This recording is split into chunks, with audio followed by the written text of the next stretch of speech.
Primera rebelión mundial en contra de Dios. Dentro de la misma palabra Babilonia, Babel en hebreo significa confusión. En el capítulo 11 del libro de Génesis encontramos la primera rebelión mundial o masiva contra los mandamientos de Dios. Antes de este evento ocurrió el diluvio, una destrucción masiva de la humanidad a la que sobrevivieron solo 8 personas: Noé, su esposa, sus 3 hijos y sus 3 nueras. De Cam, uno de los hijos de Noé, en el capítulo 10 de Génesis, se menciona que su primer hijo fue Cus, y de Cus nació Nimrod. Según Génesis capítulo 10, del 1 al 4, Nimrod, el nieto de Cam, fue quien causó más problemas, originando conflictos que continúan hasta hoy, especialmente en la región de Canaán, habitada por cananeos, amorreos, jebuseos, entre otros. Nimrod es considerado el primer rebelde de la historia. Génesis 10:8 menciona que Cus engendró a Nimrod, quien llegó a ser el primer poderoso en la tierra. En hebreo, Gibor significa la primera persona que sobresalió sobre todos los demás hombres. Nimrod fue descrito como un cazador delante de Jehová, pero esta expresión no se refiere a la caza de bestias o animales, sino que fue el primer cazador de hombres, por lo cual se le llama Nimrod, vigoroso cazador. El comienzo de su reino fue Babel. Así la Biblia nos presenta una estructura clara donde Babel se levanta como el grupo de personas que se opusieron por primera vez de manera masiva a los mandamientos de Dios. La rebelión en tiempos de Nimrod, quien construyó la Torre de Babel en contra de Dios, fue una respuesta directa al mandato divino dado a Noé en Génesis capítulo 9, después del diluvio, de propagarse y fructificar por toda la tierra. Sin embargo, liderados por Nimrod, este grupo de personas decidió unirse y convergir en un mismo pensamiento, construyendo una torre que llegara al cielo y una ciudad para hacerse un nombre, desobedeciendo el mandato divino de dispersarse por toda la tierra. Espiritualmente, ¿qué estamos observando aquí? Al analizar la Biblia, no solo debemos considerar las acciones de los seres humanos, sino también lo que se encuentra detrás de ellas, la dimensión espiritual. Aquí vemos el plan satánico a lo largo de la historia de la humanidad. Que no existan varias naciones, sino que todas se reúnan en un solo grupo, porque a Satanás les resulta más fácil dirigir a un solo hombre que a múltiples presidentes de diferentes naciones. Es mucho más sencillo influenciar a un solo hombre para que éste, a su vez, influencie a todas las demás naciones. Vemos que este plan culminará con la llegada del anticristo. ¿Cuál es el plan del anticristo? Un solo gobierno, un solo hombre como líder, una sola religión, un solo poder político, una sola economía y un solo ejército. Así, lo que comenzó en Babel terminará con el anticristo. La Biblia muestra claramente que después del diluvio, Dios llamó a Abraham de la tierra de Ur, de los caldeos, en Irak, según Génesis capítulo 11 y 12. La civilización se originó en el Medio Oriente, una región dividida por los ríos Tigris y Éufrates, mencionados en Génesis capítulo 2, donde se encontraba el huerto del Edén. Es crucial notar que el río Éufrates, presente desde el inicio de la civilización, y Babilonia, tienen un papel significativo en el Apocalipsis. En Apocalipsis capítulo 9, el río Éufrates es donde están atados 4 principados satánicos que serán liberados durante la tribulación. La historia de Babilonia también termina en Apocalipsis. Estos detalles bíblicos nos llevan a alabar a Dios por la grandeza, exactitud y veracidad de las Sagradas Escrituras. Todo está perfectamente entrelazado. Y esta perfección no se encuentra en ningún otro libro o religión en el mundo.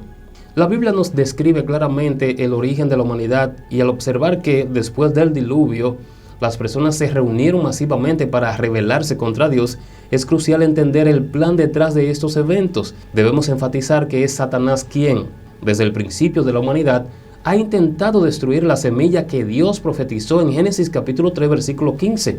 Toda la Biblia sigue una línea de esta semilla, destacando la necesidad de que el Mesías proviniera de la semilla de Eva, la madre de las naciones. Eva debía ser la progenitora para que de ella descendiera la semilla, y tenía que ser un varón el que vendría como Mesías. Esto explica por qué José no podía tener intimidad con María, ya que la semilla o el cromosoma Y de José estaba infectado. Es asombroso cómo la Biblia, hace 2000 años, relató la historia de María y José, quienes solo podían mantener un noviazgo o amistad sin intimidad para que el Mesías naciera de manera virginal y luego ellos formalizar. La Biblia explica desde Génesis que la semilla de la mujer heriría a Satanás y la semilla de Satanás lastimaría al Mesías.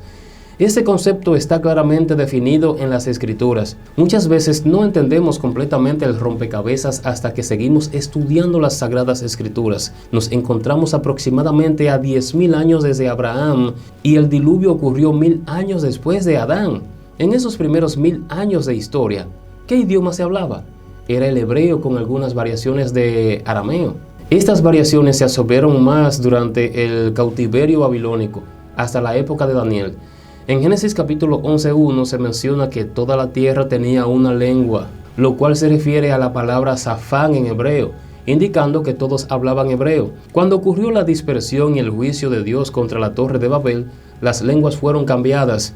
Esto es notable porque hasta hoy ningún lingüista o etimólogo ha podido explicar con certeza cómo se originaron los diversos idiomas. La Biblia nos dice que en ese momento todos tenían un mismo idioma y palabras. Génesis capítulo 11, versículo 2 menciona que este grupo de personas se juntó en la llanura de Sinar. La tierra de Sinar se refiere a la tierra de los caldeos o Babilonia, términos que indican la misma región geográfica, la actual Siria e Irak. Esta área mencionada en la Biblia como Babilonia es de donde surgirá el anticristo según las Escrituras. Además, en Zacarías capítulo 5 se habla de la reconstrucción de un centro comercial en esta región, que controlará el comercio mundial y será destruido en Apocalipsis 18 con la caída de la Babilonia comercial. Es importante entender que los lenguajes fueron confundidos debido a la ambición del ser humano de independizarse de Dios. También es interesante que, después de este evento, la llanura de Sinar y la región circundante se mencionan repetidamente en la Biblia como una zona de gran importancia espiritual y satánica, especialmente cuando se trata del juicio de las trompetas en Apocalipsis. Podemos observar que hay 4 ángeles atados junto al río Éufrates, ubicado en la región de Babilonia. Génesis capítulo 11 versículo 3 menciona que los materiales usados en la construcción eran ladrillos en lugar de piedras, lo cual es significativo. El uso de ladrillos en vez de piedra y asfalto en lugar de mezcla es notable porque el asfalto mencionado en hebreo, shemer, se refiere a un material menos duradero como el adobe. Esto contrasta con las piedras que Dios ordenó a Israel usar para construir altares y otros objetos sagrados, ya que las piedras fueron creadas por Dios, mientras que el ladrillo representa el esfuerzo humano. Dios quería dejar claro que usar materiales como el asfalto y el ladrillo en vez de piedra, como en la Torre de Babel, excluía su participación, representando la obra humana, la cual siempre será efímera si no está conforme a la voluntad divina. Las piedras, en cambio, simbolizan lo eterno y lo divino, pues fueron hechas por Dios. Cuando los constructores de Babel decidieron edificar una ciudad y una torre, querían demostrar su autosuficiencia y así desafiar cualquier futura inundación construyendo una torre lo suficientemente alta. Esta torre representa la religión creada por el hombre, un intento de llegar al cielo por medio de sus propios esfuerzos, ignorando la voluntad de Dios. La palabra Babel significa confusión, y todas las religiones del mundo pueden verse como intentos humanos de sustituir a Dios, tal como señala Romanos capítulo 1. Aunque conocieron a Dios, no lo glorificaron ni le dieron gracias, sino que se envanecieron en sus razonamientos, y su corazón se endureció. Pretendiendo ser sabios, se alejaron de la verdad divina. El ser humano se convierte en necio y ese problema lo enfrentó la mujer samaritana, como explica el Nuevo Testamento en relación con el Antiguo Testamento. En Juan capítulo 4, la mujer samaritana era religiosa, pero había tenido 5 maridos. Cuando Jesús comienza a hablar con ella le pregunta sobre la verdadera religión, mencionando que los judíos dicen que el lugar correcto para adorar es Jerusalén, mientras que los samaritanos creen que es en otro lugar. Esta pregunta es universal. ¿Qué religión es la verdadera? Jesús le responde con 2 palabras que desmantelan la idea de que cualquier religión pueda ofrecer salvación. Mujer, créeme a mí. Jesús enfatiza que ninguna religión puede proporcionar salvación, solo Él. Por eso es que los cristianos evangélicos no son una religión. Jesús dice, Nadie va al Padre sino por mí, destacando la exclusividad de salvación a través de Él. Para encontrar a Jesús debemos acudir a las Sagradas Escrituras, donde se encuentran sus palabras y donde podemos hallar la vida eterna. La Biblia tiene toda la verdad. La Biblia usa un lenguaje que permite a los seres humanos, con nuestro conocimiento y lenguaje limitados, comprender lo espiritual. En Génesis capítulo 11, versículo 6, Jehová dice que el pueblo es uno y nada les hará desistir de lo que han comenzado. Cuando Dios ve que el ser humano, ya sea individualmente, en familia, nacionalmente o mundialmente, decide alejarse de Él y actuar por su cuenta, llega el juicio de Dios.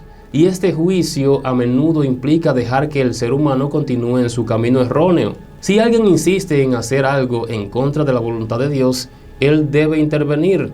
Actualmente el mundo ha llegado a un punto donde se está alejando de Dios, está dejando a Dios de lado y como consecuencia Dios los confunde. Esta confusión se observa en los líderes mundiales como el presidente actual de los Estados Unidos, el de Francia y los de Inglaterra, entre otros. Este es el juicio de Dios y estamos bajo un gran juicio divino. La Biblia dice que el juicio de Dios comienza por la iglesia. Según 1 Pedro, ya podemos ver juicios significativos en las iglesias cristianas de todo el mundo. Este juicio se extenderá al mundo después de la iglesia. Dios confunde a las naciones como hizo con las lenguas en la Torre de Babel. En el siglo XX esta confusión se está manifestando en la mentalidad, la forma de hacer las cosas y los planes que estamos tratando de desarrollar, como los del Foro Económico Mundial.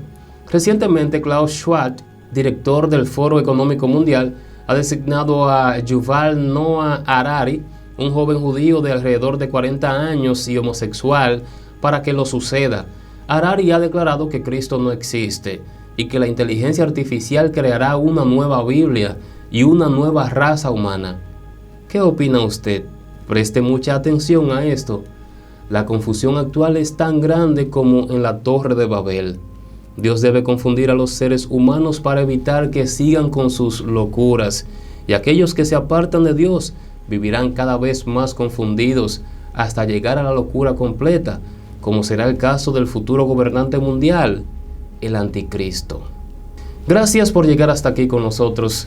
Les invito a suscribirse para que reciban nuestros estudios e informaciones. Y no se vayan, entren a revisar todos estos videos. Y no se vayan, entren a revisar todos estos videos que de verdad son de gran importancia para lo que estamos viviendo actualmente. Nos veremos en la próxima. Que Dios te bendiga.